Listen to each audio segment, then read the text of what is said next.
Boa noite. O presidente Lula, do PT, conquistou ontem um novo mandato com uma diferença de mais de 20 milhões de votos sobre o adversário Geraldo Alckmin, do PSDB. Lula obteve o maior número de votos da história da democracia brasileira, numa eleição que bateu o recorde também na rapidez da apuração. A urna eletrônica deu show. Os brasileiros votaram até às 5 da tarde.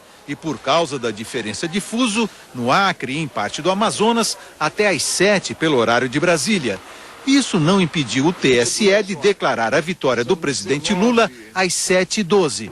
O anúncio veio às 7h30. O presidente Luiz Inácio Lula da Silva está reeleito. O presidente saiu de São Bernardo do Campo pouco depois do encerramento da eleição para acompanhar a apuração em São Paulo. A espera foi breve.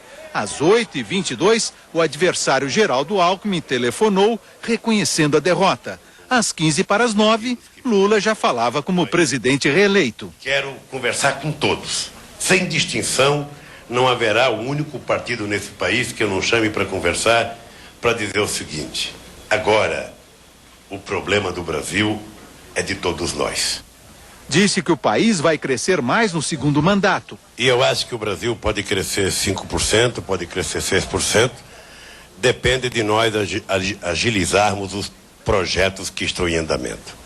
Na apuração final, Lula teve quase 61% dos votos válidos. Alckmin, pouco mais de 39%. O presidente Lula praticamente repetiu a porcentagem de votos válidos que teve no segundo turno de 2002. Em torno de 61%. Por esse lado, não houve novidade. A grande diferença que as urnas revelaram ontem foi entre a votação do primeiro turno e do segundo turno. Uma mudança profunda em apenas 4 semanas. Lula teve 46,7 milhões de votos no primeiro turno, subiu para 58,3 no segundo, enquanto Alckmin caiu de 39,9 milhões para 37 milhões e meio de votos. Lula conquistou mais de 11 milhões de votos, Alckmin perdeu 2,4 milhões. O mapa da votação também se alterou. No primeiro turno, Lula venceu em 16 estados. No segundo, virou o placar no Acre, Rondônia, Goiás e no Distrito Federal. No primeiro turno, Alckmin venceu em 3 regiões, mas no segundo perdeu para Lula no Centro-Oeste e no Sudeste. Saiu vitorioso apenas no Sul. No Nordeste, Lula teve 2,7 milhões de votos a mais que no primeiro turno. No Sudeste, conquistou 5,9 milhões de votos a mais. Na festa da vitória em São Paulo, o presidente reeleito reafirmou um compromisso. Na minha cabeça e nas minhas ações, os mais pobres terão a preferência da política pública do nosso governo. Já passava da meia-noite chegando em casa e Lula ainda abraçava os últimos eleitores. Nesta segunda-feira, a oposição declarou que a vitória de Lula no segundo turno não significa pausa para uma trégua. O presidente voltou para Brasília de manhã. A volta a Brasília depois de reeleito, com festa na base aérea. O presidente até tentou cumprimentar os militantes petistas. Não deu. A saída foi improvisar uma saudação. Uma carreata acompanhou o presidente até o Palácio da Alvorada. Aí sim, Lula desceu, agradeceu e fez um pedido. Deixa o homem descansar um pouco. Mas ainda teve outra recepção. Esta, dos funcionários do Palácio do Planalto.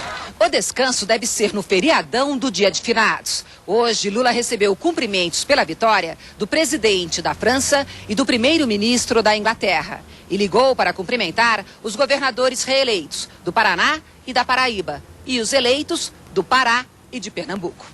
Durante todo o dia, o presidente não falou nada sobre a declaração do ministro de Relações Institucionais, Tarso Genro, que anunciou o fim da era Palocci, que a preocupação neurótica com a inflação, sem pensar em distribuição de renda e crescimento, acabou. Em entrevista para a Rádio CBN, a ministra da Casa Civil, Dilma Rousseff, deu indicação de que a política será mantida, com o mesmo superávit primário de 4,25% do Produto Interno Bruto, a economia que o governo faz para pagar os juros da dívida. Muitos petistas preferem um superávit menor. No mercado financeiro, um dia de cautela, à espera dos primeiros passos do presidente Lula para a economia. O dólar subiu para R$ 2,15. A Bovespa caiu mais de 1%. E se depender da oposição, o início do novo governo não vai ter trégua. Líderes do PSDB, por exemplo, afirmaram hoje que receberam votos para permanecer na oposição. Eu acho que as oposições não têm por que se precipitarem no sentido, eu vou apoiar ou não vou apoiar. Não, qual é o caminho? Está propondo o quê? Bem, isso na Câmara. No Senado não é diferente o jogo, apenas a diferença é que no Senado o governo do presidente Lula não tinha maioria formal, ele tinha, mas ele não tinha maioria política no passado. Terá menor ainda agora, nesse momento. Então terá uma maioria a ser configurada na Câmara e uma minoria dentro do Senado. Mas petistas ainda acreditam no diálogo. O presidente está extremamente intencionado nessa direção, vai procurar todos os partidos. Ele tem facilidade para isso, tem contatos até pessoais, relações pessoais com vários dos governadores eleitos, com lideranças do campo da oposição. E no período eleitoral é natural que isso ficasse um pouco em suspenso, mas agora passou. Hoje à tarde, em resposta a rumores que circulavam no mercado financeiro, a presidência da República declarou que o ministro da Fazenda, Guido Mantega, continua no cargo. A reeleição do presidente Lula foi notícia em alguns dos jornais mais importantes do mundo. A imprensa da Europa elogiou e lembrou os pontos críticos dos primeiros 4 anos de governo. O espanhol El País realça que os desafios continuam: economia, educação, corrupção e reforma agrária. O francês Le Figaro diz que o resultado da eleição apoia o mito Lula. Na capa do Público de Portugal, os brasileiros deram a Lula uma licença para governar por mais 4 anos. O britânico Financial Times diz que os economistas veem um sinal de que os cortes nas despesas serão menos prováveis no segundo mandato. Na Argentina, El Clarín ressalta o discurso de Lula, em que o Mercosul será uma prioridade. Num comunicado, a Casa Branca parabenizou o presidente pela reeleição e afirma que espera trabalhar com Lula em questões bilaterais e regionais. Na imprensa americana, elogios pela vitória e comentários sobre os escândalos que marcaram a campanha. O New York Times diz que a vitória fez com que Lula superasse os escândalos que mancharam a imagem e abalaram a credibilidade do presidente. Na manchete do Wall Street Journal, os atropelos da campanha devem continuar. E o Washington Post destaca que o defensor dos pobres superou os escândalos com uma vitória considerável. Vamos agora ao vivo ao Palácio do Planalto conversar com o presidente reeleito Luiz Inácio Lula da Silva. Boa noite, presidente. Parabéns pela reeleição. Boa noite, Fátima. Presidente, ontem o ministro Tarso Genro falou que sua reeleição marcava o fim da era Palocci, uma política econômica que o senhor sempre elogiou. O senhor também ontem falou em rigor fiscal, mas sem pesar a mão. O senhor podia explicar o que significa isso tudo e qual será a sua política econômica? Primeiro, não tinha política econômica do Palocci, a política econômica era do governo. Nós deliberávamos com vários ministros as coisas mais importantes que íamos fazer. Segundo, o que nós hoje podemos afirmar de que o Brasil pode crescer, de que o Brasil pode se desenvolver mais, é resultado de uma política econômica séria que nós fizemos no primeiro mandato. Controlar a inflação, ter um superávit de 4,25% e manter uma política fiscal, rígida, foi uma necessidade. No segundo mandato, nós determinamos que nós vamos querer desenvolvimento econômico, nós vamos querer distribuição de renda e educação de qualidade. E nós temos que procurar agora cumprir com esse tripé que foi o compromisso da nossa campanha. Presidente, o Bolsa Família teve um papel muito importante na sua vitória eleitoral.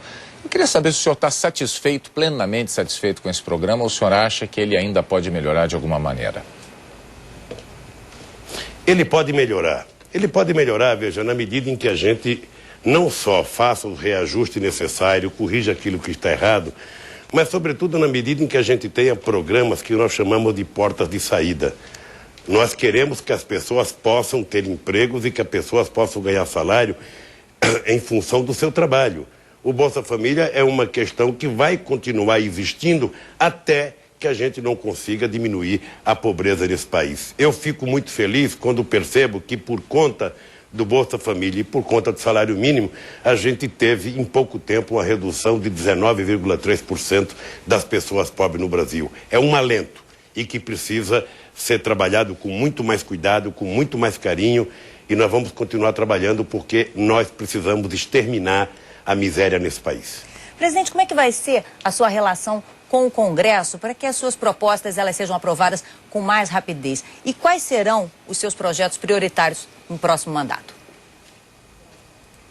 Eu lamento profundamente, Fátima, acabei de ver aí a fala do ex-presidente, lamento profundamente, sabe que um ex-presidente da República que deveria ter um pensamento muito mais positivo com relação ao Brasil, ele vive instigando para que as coisas não deem certo.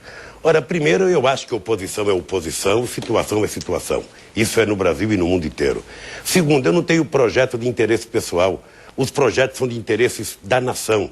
Por exemplo, a Lei Geral da Micro e Pequena Empresa, o Fundo Nacional de Educação Básica, a reforma política não são de interesse do presidente da República, são de interesse de 190 milhões de brasileiros, de todos os partidos políticos, de todos os segmentos da sociedade.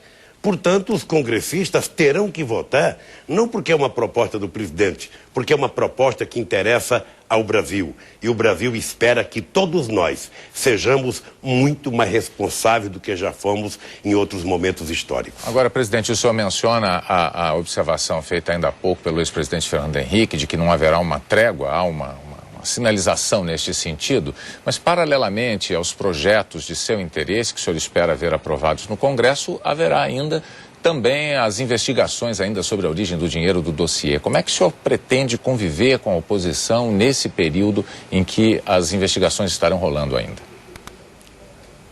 Convivendo como se convive no mundo inteiro, como convive o Partido Democrata Republicano e o Partido Republicano, melhor, o Partido Democrata dos Estados Unidos e o Partido Republicano, como vive os partidos conservadores e os partidos de esquerda no mundo inteiro. Isso não é problema. Não é problema, William. O que é importante para nós é ter claro que tem que haver uma diferenciação. O que é uma oposição eleitoral, o que é uma oposição partidária, programática, e o que é tentar atrapalhar o país de dar certo. É isso que está em jogo. Os projetos que eu tenho no Congresso Nacional e os projetos que eu pretendo mandar não me favorecem 1 milímetro, mas favorecem 190 milhões de habitantes, e eu espero que a oposição seja responsável para votar aquilo que for de interesse do Brasil. Só isso. Depois pode continuar falando mal de mim, não tem nenhum problema. O que não pode é atrapalhar o Brasil por conta das disputas eleitorais. Agora, presidente, quando é que o senhor pretende anunciar o novo governo? Hoje o senhor divulgou uma nota confirmando a permanência do ministro da Fazenda, Guido Mantega. Essa permanência já é também para o próximo mandato? Veja, eu tenho até o dia 1º de janeiro para indicar o ministério. Eu estou cumprindo o mandato até o dia 31 de dezembro. Não pretendo trocar ministros agora, não pretendo fazer grandes mudanças. O que nós vamos trabalhar nesses 2 meses são os grandes projetos que estão preparados, como o Polo Petroquímico do Rio de Janeiro, a Siderúrgica do Rio de Janeiro, a Siderúrgica de Fortaleza, a recuperação da Ferrovia Norte e Sul e tantas outras coisas que nós temos para fazer importante no Brasil. Então eu não posso agora parar para ficar discutindo um governo que eu tenho tempo até o dia 1º de janeiro. E de vez em quando eu acho que também se especula muito, ou seja, convocação da seleção e ministério no Brasil, todo mundo acha que pode dar palpite. E quem escolhe o jogador é o Dunga e quem escolhe o ministro sou eu. Então só quero que as pessoas tenham paciência e esperem que eu monte o meu time. Na origem de esses problemas políticos todos que o Brasil tem assistido no último ano e meio está aquela divisão de cargos entre partidos políticos. É o caso de se perguntar, então, nesse segundo mandato, se o senhor pretende distribuir cargos no seu governo entre os partidos que o apoiaram na eleição. Bonner, você monta um governo de acordo com as forças políticas que te apoiaram. Isso é no Brasil e em qualquer lugar do planeta Terra que tenha democracia. Eu vou montar um governo baseado na competência técnica, no compromisso político e no compromisso programático com aquilo que foi a razão pela qual ganhamos as eleições. Eu aprendi muito nesses 4 anos, aprendi muito mesmo, e eu sei agora como é que eu devo fazer para acertar muito mais aonde as coisas estão dando certo e para aprimorar aquilo que eu acho que não deu o resultado que eu gostaria que desse. Mas isso a gente vai montar de acordo com as forças políticas vivas da nação. Não tem como ser diferente. Agora, nesse primeiro dia depois da eleição, presidente, que mensagem o senhor deixaria então para os brasileiros? Olha, a mensagem que eu poderia deixar, Fátima, é a mensagem de esperança. Eu acho que essa eleição teve um significado extraordinário para o Brasil. Ou seja, nós sabemos que temos que governar para 190 milhões de brasileiros. Nós sabemos que o Brasil tem banqueiros, tem empresários, tem fazendeiros, grandes, pequenos e médios. E tem uma camada infinita da sociedade, muito grande, que durante séculos foi marginalizada. O que nós precisamos é alavancar essa parte mais necessitada da sociedade para que ela possa se transformar em classe média. E quando isso acontecer, quem vai ganhar dinheiro também serão os mais ricos, serão a classe média, serão os pequenos e médios empresários, porque nós queremos apostar definitivamente no desenvolvimento econômico, na distribuição de renda e na educação de qualidade como base para que o Brasil dê um salto de qualidade e se transforme num país definitivamente desenvolvido. Muito obrigada, presidente Lula, por sua participação aqui no Jornal Nacional e uma boa noite para o senhor. Boa noite, Fátima. Daqui a pouco, 3 estados com viradas no segundo turno. 3 estados governados por mulheres. E os partidos desenham um novo mapa político no Brasil.